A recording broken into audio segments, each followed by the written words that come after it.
Trump ready to speak to Kim under certain conditions.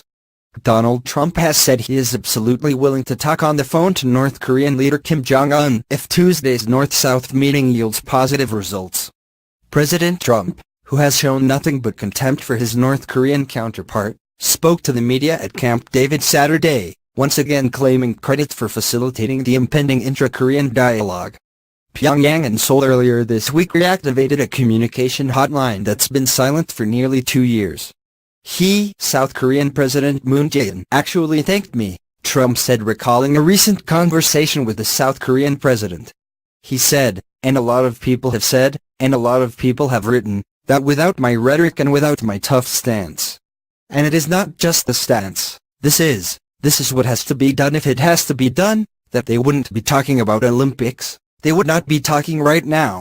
He suggested that he'd be willing to speak directly with Kim if certain conditions were met.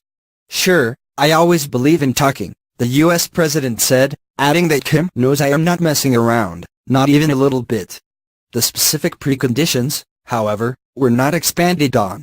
If something can come out of those talks, that would be a great thing for all of humanity, that would be a great thing for the world, he added. The possibility of direct engagement between Trump and Kim follows heated exchanges and an increasingly personalized battle between the two nuclear-armed leaders, culminating with the reciprocal boast that their respective nuclear buttons are at the ready.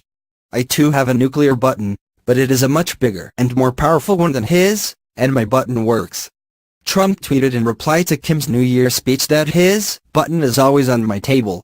On Friday, Pyongyang agreed to Seoul's request to hold bilateral talks on North Korea's participation in the Olympics and other matters of mutual interest in the Korean demilitarized zone on January 9.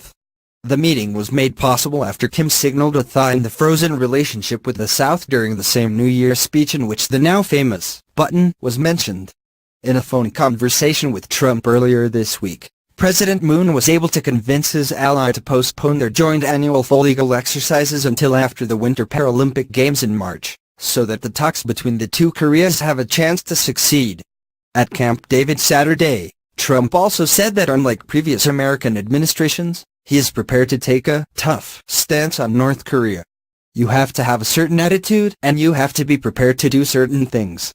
And I'm totally prepared to do that, the president told reporters. Despite previous statements from the State Department that Washington doesn't trust Kim to abide by any agreements, Trump expressed support for the upcoming intra-Korean talks.